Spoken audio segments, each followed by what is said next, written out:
Hello viewers, আসসালামু আলাইকুম। কেমন আছেন সবাই? আশা করি ভালো আছেন। ভিউয়ার্স, আজকে আমি আপনাদের দেখাবো যে এয়ার চালানের নতুন ওয়েবসাইটের মাধ্যমে পাসপোর্ট ফি কিভাবে জমা দিবেন। পূর্বে যে ওয়েবসাইটের মাধ্যমে পাসপোর্ট ফি জমা দেওয়া হতো সেই ওয়েবসাইটটি আমরা সবাই জানি বাতিল করে দেওয়া হয়েছে। এই মাসের 1 তারিখ থেকে, মানে জুলাই মাসের 1 তারিখ 2025 থেকে এই ওয়েবসাইটটি চালু করা হয়েছে। আপনারা স্ক্রিনে দেখতে পাচ্ছেন, এটাই সেই নতুন ওয়েবসাইট। তো এই ওয়েবসাইটের মাধ্যমে কিভাবে আপনারা চালান জমা দিবেন সেটাই আমি আজকে আপনাদেরকে দেখাবো। তো ভিউয়ার্স, চলুন কথা না বেরিয়ে কাজে চলে যাই।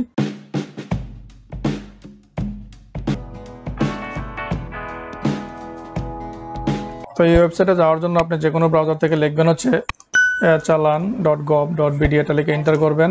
এন্টার করার পর ওয়েবসাইটে চলে আসবে। তো এখানে আপনারা হচ্ছে স্ক্রল করে একটু নিচে চলে যাবেন। এখানে অনেকগুলো অপশন আছে, আপনারা দেখতে পাচ্ছেন। এখান থেকে অনেক তথ্য আপনারা জানতে পারবেন, চালান যাচাই করতে পারবেন। এখানে চালান যাচাই ক্লিক করে এখানে লগ ইন করার প্রয়োজন নেই আপনার। আপনি যেহেতু একজন পাবলিক হিসেবে চালান দেবেন, আপনাকে এখানে লগ ইন করার কোনো প্রয়োজন নেই। আপনি জাস্ট এখানে নিচে স্ক্রল করে চলে যাবেন হচ্ছে পাসপোর্ট ফি নামক যে অপশনটা আছে, এই পাসপোর্ট ফিতে ক্লিক করবেন।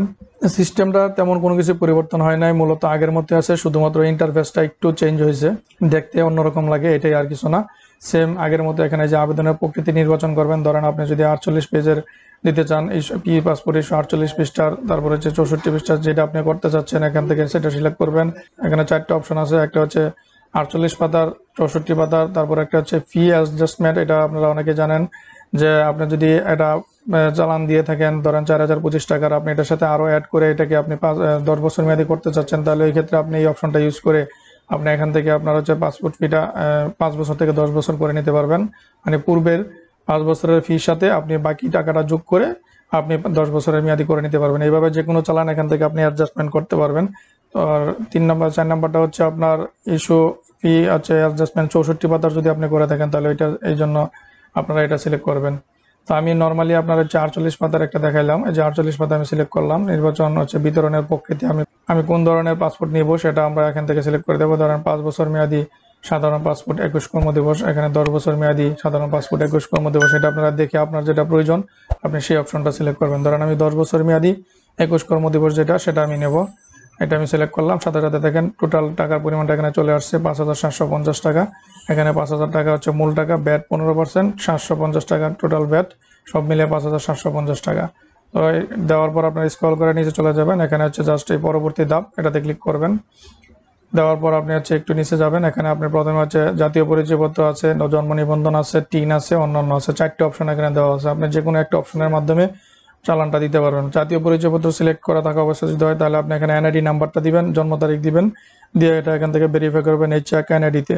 আর যদি আপনার জন্ম নিবন্ধন হয়, মানে জন্ম নিবন্ধন দিয়ে পাসপোর্ট করেন, তাহলে আপনি এটাতে জন্ম নিবন্ধন সিলেক্ট করবেন, এখানে জন্ম নিবন্ধন নাম্বার দিবেন, এখানে জন্ম তারিখ দিবেন। আর যদি আপনি টিন নাম্বার আপনার থাকে, যদি টিনের মাধ্যমে দিতে চান, তাহলে এটাও দিতে পারবেন। টিনে ক্লিক করবেন, এখানে 12 ডিজিটের টিন নাম্বারটা দিবেন, দিয়ে চেক দিবেন। আর যদি কোনোটাই আপনার না থাকে, ধরেন আপনি কোনো কারণে হচ্ছে সার্ভারের সমস্যা, আপনি চালান করতে চাচ্ছেন ভেরিফাই ছাড়া, এই ক্ষেত্রে আপনি শুধু অন্যান্যটা সিলেক্ট করবেন। এখানে শনাক্তকরণ নাম্বার, এখানে আপনার ধরেন এনআইডি নাম্বার বা জন্ম নিবন্ধন নাম্বার দিতে পারেন। তারপর নিচে যে নামটা, এটা অবশ্যই ইংরেজিতে লিখবেন, আর হচ্ছে খুবই সতর্কতার সাথে লিখতে হবে। আপনার অ্যাপ্লিকেশনে যেভাবে নামটা আছে, আপনার এনআইডি বা জন্ম নিবন্ধন যেটা দিয়ে আপনি পাসপোর্ট করছেন, ওইটার সাথে মিল রেখে হুবহুব এখানে এই নামটা লিখবেন। এটাই আসল জিনিস। এখানে আপনার হচ্ছে এই নামটা যদি ভুল হয়, তাহলে আপনার চালান গ্রান্টেড হবে না।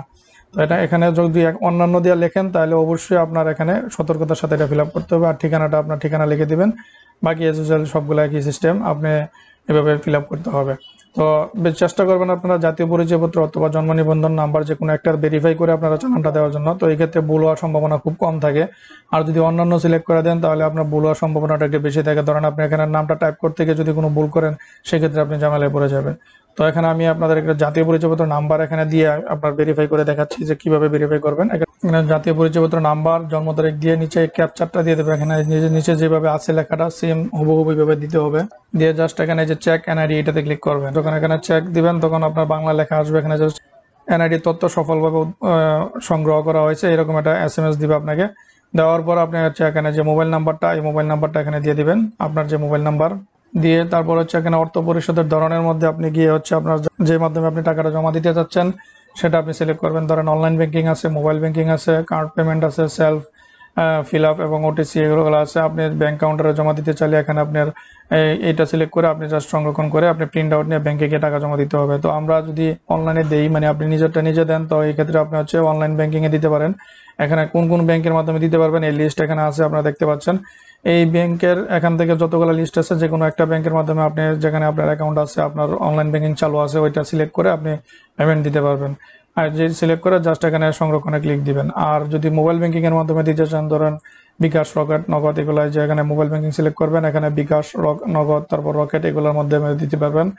আর যদি কোনো কার্ডের মাধ্যমে দিতে চান, এই কার্ড পেমেন্টে সিলেক্ট করবেন, দিয়ে আপনি Visa, Mastercard, American Express, Nexus pay, যেটা আপনার কার্ড আছে ওই কার্ডটা আপনি সিলেক্ট করে জাস্ট এখানে সংরক্ষণে ক্লিক দিবেন। তো আমি আপনাদের একটা এখানে সাজেশন দিই, সেটা হচ্ছে যে আপনারা যদি বিকাশ থেকে টাকা দিতে চান, বা অনেকে যেহেতু মোবাইল ব্যাংকিং এর মাধ্যমে টাকাটা দিতে প্রেফার করেন, তো এই ক্ষেত্রে আপনারা এই সরাসরি এই মোবাইল ব্যাংকিং সিলেক্ট না করে আপনারা অনলাইন ব্যাংকিং সিলেক্ট করবেন। করে হচ্ছে এখানে যে সোনালী ব্যাংক যে অপশনটা আছে, এই সোনালী ব্যাংকে সিলেক্ট করে আপনারা হচ্ছে সংরক্ষণ করবেন। তারপর এখানে দিবেন।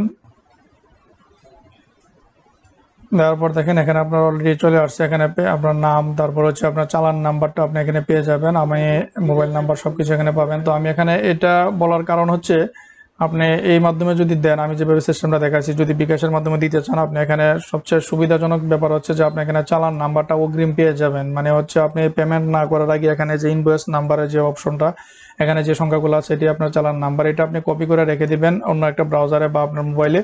এটার কারণ হচ্ছে কোনো কারণে আপনার চালানটা দিতে গিয়ে যদি কোনো সমস্যা হয়, মানে হচ্ছে পেমেন্ট আপনার কেটে নিয়ে আপনাকে চালানটা না দিয়ে থাকে, বা আপনার হচ্ছে কোনো কারণে আপনার চালানের যে কপিটা পায় আপনি পেলেন না, এক্ষেত্রে আপনার এই চালান নাম্বারটা যদি আপনার থাকে, সেক্ষেত্রে আপনি এটার জন্য এটা আপনি ভেরিফাই করে বের করে নিতে পারবেন খুব সহজে। বা আপনি যদি কোনো অভিযোগও জানাতে চান চালান অধিদপ্তরে, সেক্ষেত্রে আপনার জন্য অনেক সুবিধা হবে যে আপনি চালান নাম্বারটা আপনার কাছে আছে। তো এই জন্য আপনি হচ্ছে এই সিস্টেমটা ফলো করবেন। আর যদি আপনি এখানে হচ্ছে সোনালী ব্যাংকের মাধ্যমে না দিয়ে সরাসরি আপনারা এখান থেকে যে মোবাইল ব্যাংকিং এর মাধ্যমে দেন, এক্ষেত্রে কিন্তু আপনারা চালান নাম্বারটা অগ্রিম পাবেন না।